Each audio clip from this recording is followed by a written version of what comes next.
Anong saging nyo? Ibigay nyo sa akin ngayon din!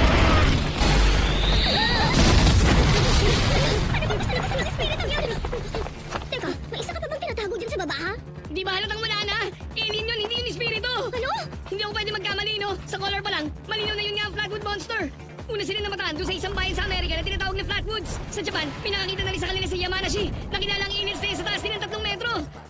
Eh bakit na rin yung tunog ng doorbell? Kung ganun, yung doorbell na pang masasamang espiritu, gumana din sa alien? Ayon sa pag-aaral ng mga eksperto, yung mga nakakakita ng kababalaghan, madalas din makakita ng mga UFO.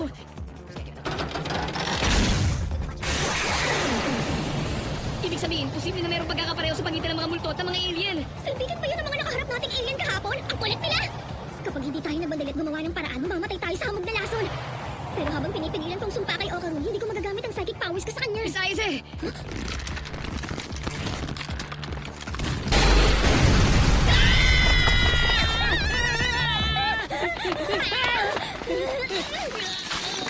Ay, kasar naman!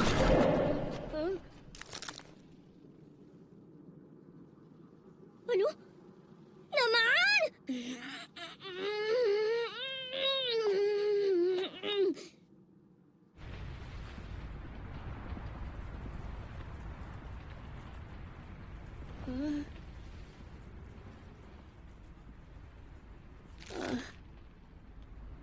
Visayas eh. Ano na naman ba? Lalabanan ko yung alien. Pakipakawalan mo yung sumpa! Na paano ka bigla? Pagdating sa mga alien, hindi ako natatakot. Kaya mo bang pakawalan yung sumpa sa katawan ko habang pinipigilan ng epekto sa pag-iisip ko?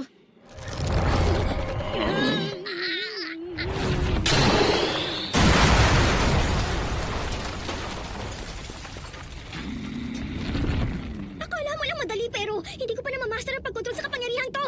Magpapakasakali tayo makontrol natin ang kapangyarihan ng multong gurang. Hindi ako sigurado kung magagawa ko. Please, subukan mo!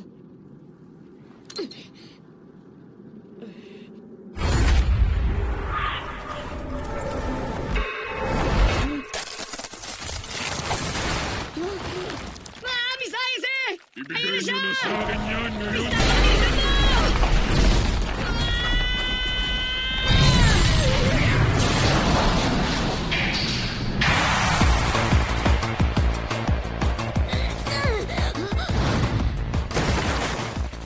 Ang tindi. Umaapaw ako sa kapangyarihan. Pero ang tindi rin ang lungkot ko. Oh, nasiraan na siya ng pag-iisip. Malinaw pa rin naman nakatingin ko, no?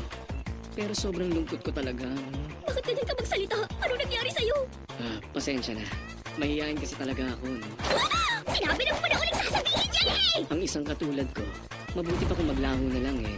Hindi na mo magsasalita ng ganyan, nakakainis! Sige na nga, gagawin ko na nga. Kahit wala rin namang epekto ito, no? Sira, tumingin ka sa harapan mo!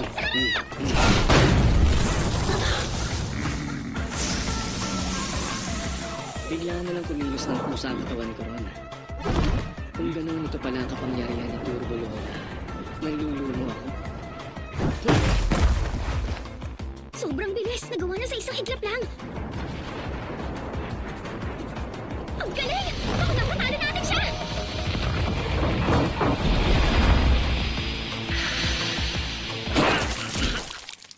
Teka, ano na naman nangyari?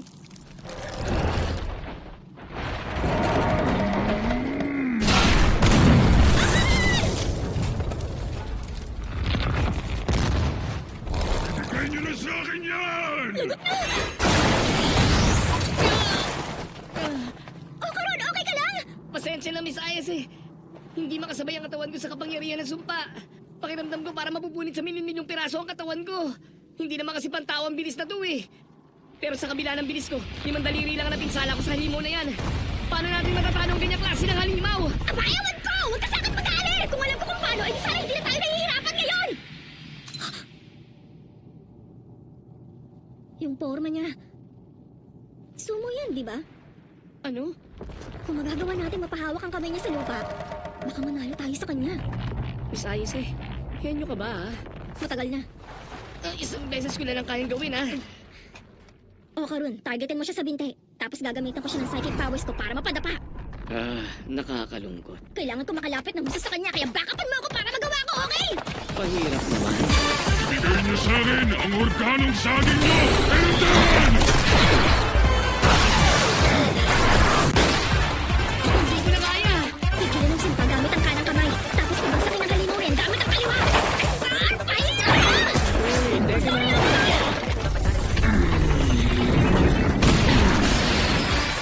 Ayos na! Napuno na yung kamay niya! Nangyari gaya ng sinabi mo.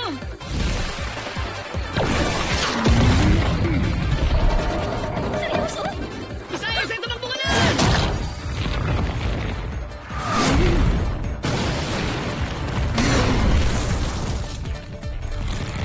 Miss Ayes Lagot! Lagot na talaga kami ngayon! Bigla na wala. Naman, hindi talaga kita maiwan. Hoy, sumo alien! Hindi ba humawak na yung kamay mo sa lupa kanina? Mandaraya kang walang hiya ka! Miss Ayes Please, pakawalan mo ulit yung sumpa sa akin! Wala na akong pake kahit ano pa mangyari sa katawan ko! Mababagsakin kong mandarayang alien na yan! O Karun, manood ka lang dyan! Hindi ko mapapatawad yung mga mandaraya kahit alien pa yan! Teka, ano ba sinasabi mo dyan? Kinalit mo talaga ako ng gusto sa ginawa mong pandaraya, pipitsuging alien! Tama na! Wala yun sa akin! Pakawalan mo na agad yung sumpa sa akin! Miss Ayes Parang awa mo na! Mamamatay ka kapag hindi siya uminto! Okay lang naman ako eh. Sapat na yung lalim nito. Dahil kapag nasa ganitong lalim ako, ibig sabihin nasa labas na rin ako ng Torii Gate sa wakas!